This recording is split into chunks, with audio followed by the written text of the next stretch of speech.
Oleh, vậy là ai quân tiệm cái này á, quân tiệm anh cần cần chun som ang á, bu van dal chuan à, cũng sum ruk bali, vậy là hun set program, cần chân don anh program, cần siam á, cái sản đi, siam chuan đi á, program cần này vector ra cần hành mai á, vangin siam chat ngai dang te om piao lova rong bol pui te po hen thleng man chia program ang khan kan kal don ani vui tu Reverend Henry Lalmo le na local pastor inia ai vai ni ko ran member ni na zona ko ran member ang chu ni phachia to lo ma sela mani khole tui mani in pui nge ya tia tinga ruang ron honin ko hante min ron bel pula kan lo khop maya ko hanten kan theng to pin vaini a hian a voina hun sek le tha liam na til tu zong zong te mo kan thura i kha ko han kal phunga kan han soi ma sa a chuan vo in voi hun me ni som pasare zel ko ni Singlam dariat dihi parmasana ni amun wilui paisau relief camp dia rata mun raya oleh patian thu chiari ni ngai thang ton ni korin bunga chang khata tangin kan omla le vana in utat saklo chatu na omtur Pathian ne ta in het su kan nei ti kan hasia varata kan om na tur sin thua cha em emin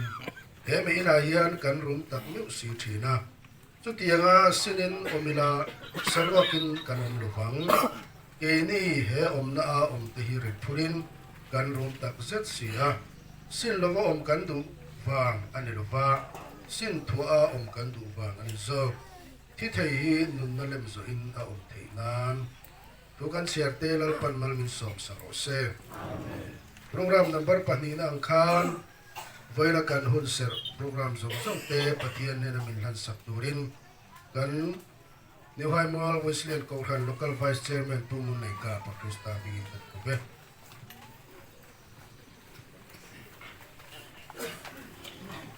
Itong tayo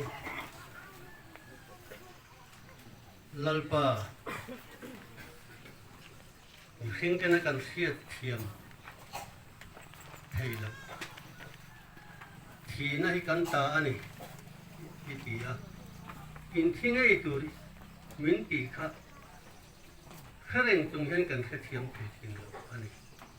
So tiyangin boy ni ako hen ko bandal tu na tuwan Ano pui fanal te apin pui ule na ule pa te Tam sanin ingen ikoy kan siya Chú vâng chú program chú vâng nhà hiền cái gì hiền takin kan mong to na niya o kan patian itelo chon hen ma ti thai kan nei lu sian kisket pa voin niya kan trong kam kan o ka chok reng reng hi phong ai na chi al alau ni thai tu ring trong chok tu te rong rong le ka nan pong so se Ichonal pa kan patian voin niya kan hun man tur rong rong hi Irem rod na kan siya kan mu. Neitu te na an rem rod na le an du na te. Ine na an sen angin iti ho tinisaka. Kwa mi pui ule na sengin. E pu wala sonan ning kalsana tungkan tua hian lalpa.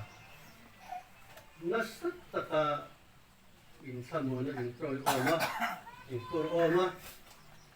i khoi na in kol na i khoi na kan bu hian i ming kan fa kan troi moi chia in na lom thu kan soi ni i chuan voi ni a ponal pa tu na tang hian vui na in khom hun kan tan me tani i rem ro sa lim taka he hun hi kan man theng tu rin ni men soi len se voi ni a program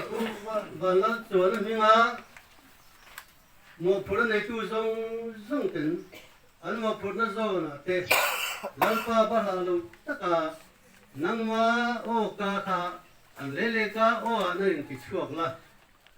dai local khom zong zong ta ta na mal som na thiat den ka vui da in khom alo ni phe tu rin wen ya kan kun ram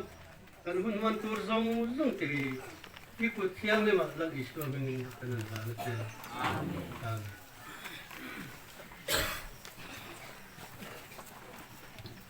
Ale program angin kalmak mok sel o pathum na ahian Australia a panlal veni la than i khania tu in kan sang lal pan mai tera ma pu sa chu ani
Som China